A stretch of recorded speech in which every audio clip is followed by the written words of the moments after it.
अस्सलामुअलैकुम। उम्मीद करता हूँ कि आप खैरियत के साथ होंगे। गोल्ड की वीकली फोरकास्ट के साथ हाजिर हूँ। ये मेरे पास गोल्ड का वीकली चार्ट है। अगर हम इसको देखें तो गोल्ड इस वीक 1781 पर ओपन हुआ। लो बनाए गोल्ड ने 1776 के, हाई बनाए गोल्ड ने $1819 के, और क्लोजिंग दी है 1818 के पास। यानी कि अगर ओवरऑल हम देखें तो गोल्ड इस वीक तकरीबन $36 के गेन के साथ क्लोज हुआ है। फ्राइडे को कल यानी कि गोल्ड में तेजी की वजह फेड चेयरमैन पावल की डोविश कमेंट्स थे। उनकी स्पीच का लाइव लिंक भी मैंने आपके साथ टेलीग्राम पर शेयर किया था, और जब उनकी स्पीच एंड हुई, जो तकरीबन 23 मिनट की स्पीच थी, तो उसके बाद भी आपको अपडेट मैंने टेलीग्राम पर किया था कि उनकी जो टोन है वो डोविश रही है।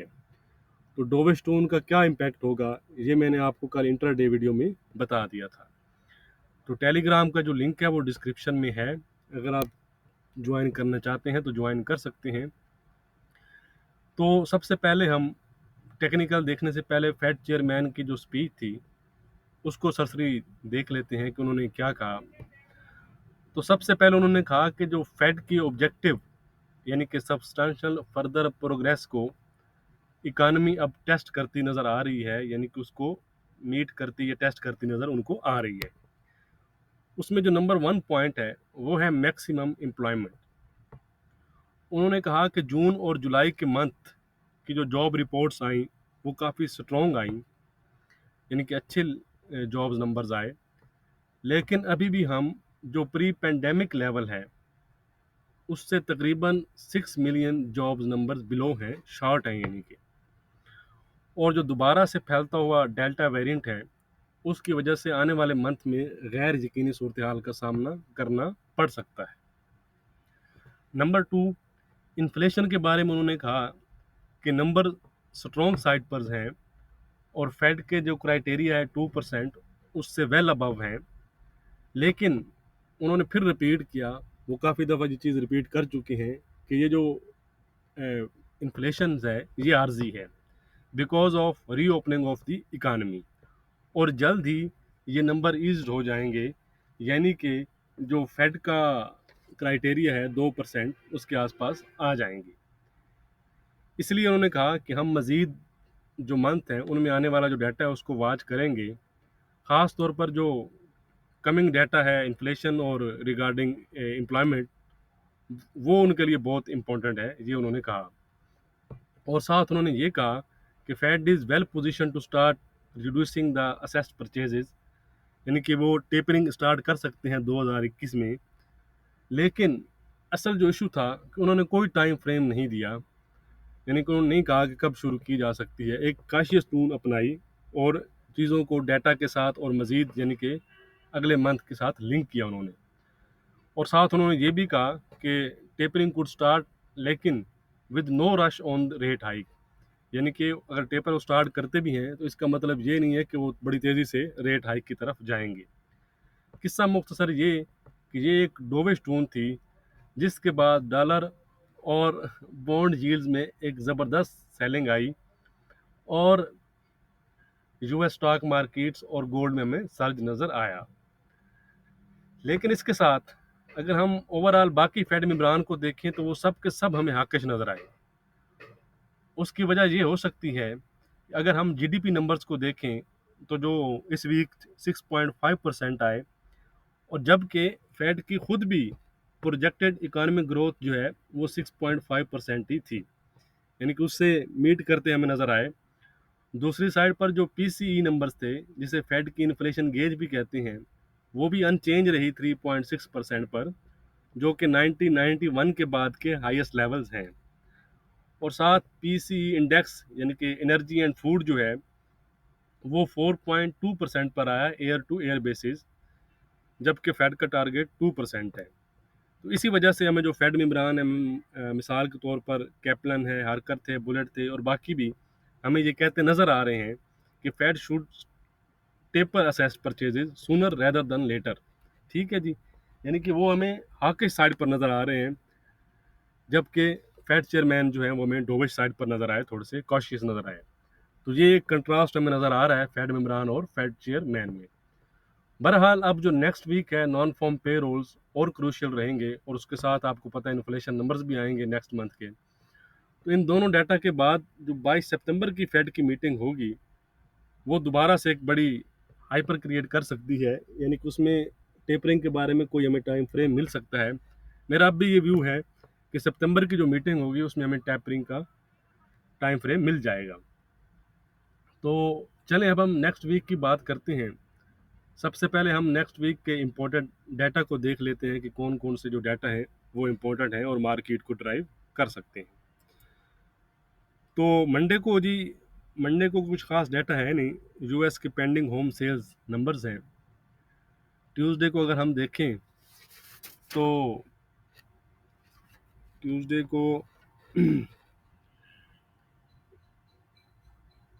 को जर्मन के अनएम्प्लॉयमेंट नंबर्स हैं जी। उसके बाद यूएस में सीबी कंज्यूमर कॉन्फिडेंस है और चिकागो के पीएमआई नंबर्स हैं। वेडनेसडे को डाटा इंपॉर्टेंट है, यानी कि जर्मन के मैन्युफैक्चरिंग पीएमआईज हैं, ओपेक की मीटिंग्स हैं, और इम्पोर्टेड जो है वो ADP non farm employment change है, और उसके साथ यूएस का आईएसएम मैन्युफैक्चरिंग पीएमआई नंबर्स भी हैं, और साथ एफओएमसी मेंबर बोस्टिक स्पीक्स भी हैं। तो जो वेडनेसडे को है थोड़ा सा में वोलेटाइल हो सकती है मार्केट।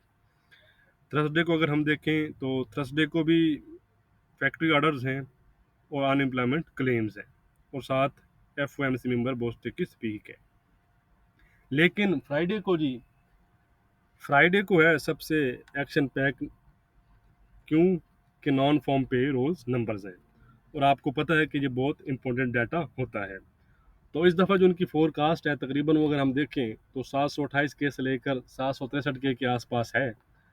प्रीवियस जो है वो 943 के आसपास आए थे। तो अगर इनमें दोबारा से अच्छा सर्ज मिलता है तो ये गोल्ड के लिए नेगेटिव होगा, और अगर दोबारा से ये नंबर्स ईज होते हैं या फोरकास्ट से कम आते हैं तो ये गोल्ड के लिए पॉजिटिव होंगे। और उसके साथ अनएम्प्लॉयमेंट रेट है जो इस दफ़ा 5.2% की फोरकास्ट है, लास्ट टाइम 5.4% आए थे। तो ये जो दोनों नंबर हैं ये आपको पता है कि बड़े इंपॉर्टेंट नंबर्स हैं।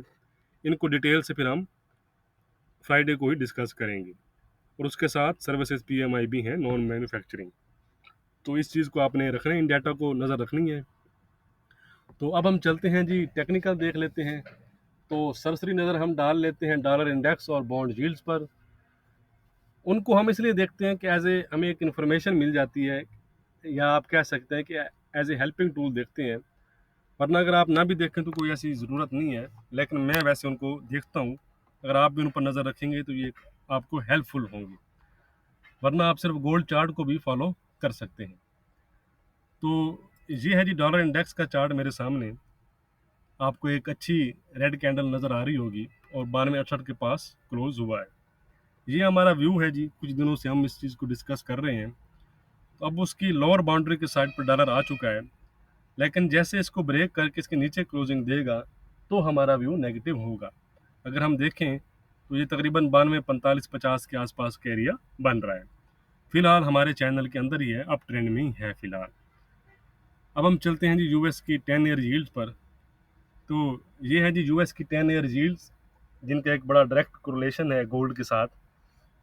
ये भी आपको रेड में नज़र आ रही होंगी। तो ये इसका एक अपर ट्रेंड लाइन है और ये एक आपको लोअर, तो ये एक बड़ी नैरो रेंज आपको नज़र आ रही होगी। तो इसमें अगर किसी साइड पर ब्रेकआउट करती हैं यील्ड्स तो हमें गोल्ड पर इसका इफेक्ट नज़र आएगा। अगर ये अप साइड पर ब्रेक करती हैं तो ये गोल्ड के लिए नेगेटिव होगा, और अगर डाउन साइड पर ब्रेक करती हैं तो ये गोल्ड के लिए पॉजिटिव होगा। यहाँ पर इनका भी आपको एक डबल बॉटम यानी कि नज़र आ रहा होगा, उस मिलता जुलता, जिस तरह आपको गोल्ड में उस साइड पर डबल टॉप नज़र आ रहा है। तो इस पर हम नज़र रखेंगे जी, अगर कोई चेंजिंग होती है तो फिर हम इंट्राडे में इसको डिस्कस करेंगे।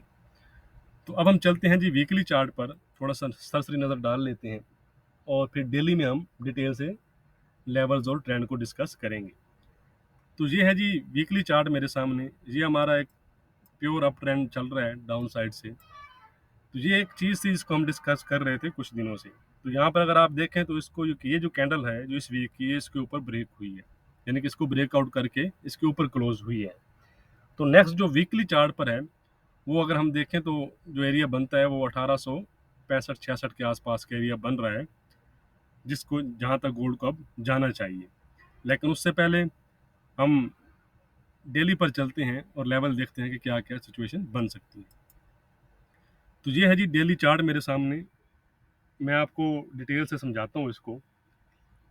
सबसे पहले अगर हम यहाँ से ट्रेंड लाइन जो हमने ली थी 910-15 के आसपास से, ये जो आपको नज़र आ रही है, जहाँ जो मैं दिखाऊंगा आपने उस साइड पर ज़रा गौर करना है। तो ये देखें यहाँ से भी रिजेक्ट हुआ गोल्ड, और अगर हम इस वीक देखें तो 24 अगस्त को भी यहाँ से रिजेक्ट हुआ इसी ट्रेंड लाइन के आसपास। लेकिन इस वीक गोल्ड ने इसके ऊपर क्लोजिंग दी है, ठीक है, यानी कि इस ट्रेंड लाइन को उसने ब्रेक कर लिया जो अपनी उसकी शॉर्ट टर्म थी। अब वो अपनी इस ट्रेंड लाइन को टेस्ट कर सकता है। ये कौन सी ट्रेंड लाइन है, ये मैं आपको दिखाता हूँ। पहले अगर हम यहाँ से ट्रेंड लाइन लें अपने इसके जो ऑल टाइम हाई है 2075-76 के आसपास, तो ये वो वाली हमारी ट्रेंड लाइन है, ठीक है जी। यहाँ तक गोल्ड को जाने के लिए क्या करना होगा वो हम देख लेते हैं जी। तो सबसे पहले अब हम अगर देखें तो ये एरिया है जी 1825 से लेकर आप 1834-35 के एरिया कह सकते हैं। क्यों? ये एक डबल टॉप फॉर्मेशन आपके सामने है, ठीक है जी। यानी कि गोल्ड डेली चार्ट पर भी पॉजिटिव है, जोन में है, और अब वीकली चार्ट पर भी पॉजिटिव जोन में है। सिर्फ जो अब एक जिसे आप कहते हैं कि एक बैरियर जो है अप साइड पर, वो ये वाला बैरियर है। अगर गोल्ड इसके ऊपर क्लोजिंग देता है, यानी कि 1834-35 का जो एरिया है उसके ऊपर जाकर आपको डेली क्लोजिंग देता है, तो इसका मतलब है कि ये इसने डबल टॉप को इनवैलिड कर दिया। फिर गोल्ड दोबारा से एक अच्छी बाइंग आएगी, जो कि फिर इस ये जो हमारी ट्रेंड लाइन में आपको दिखा रहा हूँ, ये अगर आप एरिया देखें तो तकरीबन अगर मैं पूरे वीक का कहूँ तो 1860 से लेकर 1866 का एरिया आपको नज़र आ रहा होगा। ये ट्रेंड लाइन आप खुद भी लगा सकते हैं। इसको ब्रेक करने के बाद गोल्ड सीधा जाएगा जी इस एरिया तक 1860 से 66 के दरमियान, और अगर इस ट्रेंड लाइन को ब्रेक करता है तो फिर अपने ऑल टाइम हाई की तरफ भी जा सकता है। लेकिन उससे पहले फिर ये जो टॉप है उसका, यानी कि 910-15 के एरिया जो है, फिर वहाँ तक गोल्ड जा सकता है। तो आपने इस एरिया पे ज़रा ख्याल करना है कि ये एरिया एक फिर दोबारा से एक बैरियर है कि यहाँ से चीज़ें रिवर्स भी हो सकती हैं और अप साइड पर भी जा सकती हैं। अगर यहाँ से गोल्ड दोबारा से रिवर्स होता है, याद रखिएगा कि यहाँ से अगर रिवर्स होता है तो अगर हम डाउन साइड पर देखें तो गोल्ड जो अपनी तमाम मूविंग एवरेज हैं, जो मेजर मूविंग एवरेज होती हैं, उससे ऊपर ही ट्रेड कर रहा है, ठीक है जी। ये एक और अच्छा बुलिश साइन होता है। लेकिन अगर यानी कि रिवर्स होता है गोल्ड, तो दोबारा से उसको जो सपोर्ट लेवल मिलेंगे, अब 1810 की एक अच्छी सपोर्ट मिलेगी गोल्ड को। लेकिन उसके साथ अगर हम डाउन साइड पर देखें तो फिर वो वाला एरिया आ जाएगा 1795-90 के एरिया, ठीक है जी। उसके बाद फिर गोल्ड आएगा जी 1775-80 के एरिया में। याद रहे अगर ये एरिया गोल्ड ने ब्रेक किया तो गोल्ड डायरेक्ट आएगा जी सीधा ही 1750-45 के एरिया में। ये वाली एरिया जो है हमारी वीकली सपोर्ट भी रहेगी, और इसके नीचे दोबारा से जो ये वाला लेवल है 1730 के आसपास या 20 के, इसको टेस्ट कर सकता है। तो आपने इस जो जोन है, इस जोन में ख़ास तौर पर बड़ा मुतहत रहना है, और यहाँ पर अगर आप सेल की एंट्री लेंगे तो विद स्टॉप लॉस लेंगे, यानी कि क्योंकि डेली चार्ट पर भी पॉजिटिव है, वीकली पर भी पॉजिटिव है, तो स्टॉप लॉस के बगैर आपने यहाँ ट्रेड नहीं करनी, और रीटेस्ट पर आप यहाँ पर बाय भी कर सकते हैं। तो ओवरऑल जो हमारा ट्रेंड है वो गोल्ड का पॉजिटिव बना हुआ है। चीज़ें मैंने आपको डिटेल से समझा दी हैं। याद रखिएगा कि ये इंट्राडे लेवल नहीं है, ये वीकली लेवल्स हैं, जिससे पोजिशनल ट्रेडिंग या स्विंग ट्रेडिंग के लिए ये लेवल्स हैं। तो अब हम अपनी सपोर्ट और रेजिस्टेंस देख लेते हैं कि वीकली हमारी रेजिस्टेंस और सपोर्ट क्या रहेगी। वीकली रेजिस्टेंस हमारी ये ट्रेंड लाइन रहेगी जी, जो ये मैं ट्रेंड लाइन पर आपको दिखा रहा हूँ, और वीकली सपोर्ट हमारी ये रहेगी। मैं आपको लिख कर बता देता हूँ। वीडियो पसंद आए तो लाइक और शेयर करना मत भूला करें, आपके लाइक करने से हौसला अफजाई होती है हमारी। तो इस वीक जो हमारी रेजिस्टेंस रहेगी वो रहेगी जी $1866, या आप इसे कह सकते हैं कि 60 से ले लें। 1860 से लेकर 1866 के दरमियान हमारी इस दफ़ा रेजिस्टेंस रहेगी, जो मैंने आपको चार्ट पर दिखाई है। दूसरी साइड पर जो हमारी वीकली सपोर्ट रहेगी इस दफ़ा, वो रहेगी $1745 की, जो मैंने आपको चार्ट पर शो करवाई है। इसके साथ आप 48 कह सकते हैं। तो ये वाला एरिया जो है ये हमारा वीकली सपोर्ट एरिया है। इसके नीचे अगर गोल्ड क्लोज हुआ तो फिर गोल्ड दोबारा से 1720 और 1680 तक जा सकता है। ठीक हो गया जी। तो ओवरऑल हमारा व्यू फिलहाल गोल्ड पर पॉजिटिव है, लेकिन याद रखिएगा कि ये जो एरिया है ये फिर डिसाइडिंग एरिया है। ये वाला एरिया 1825 से लेकर 1835 तक इस एरिया में आपने मोहतात रहना है। जो भी पोजीशन आपने लेनी है विद स्टॉप लॉस लेनी है। ये एरिया एक आपको दोबारा से एक ट्रेंड रिवर्सल भी दे सकता है यहाँ से, और यहाँ से अपसाइड पर भी गोल्ड जा सकता है। ठीक हो गया जी, बहुत शुक्रिया, थैंक यू।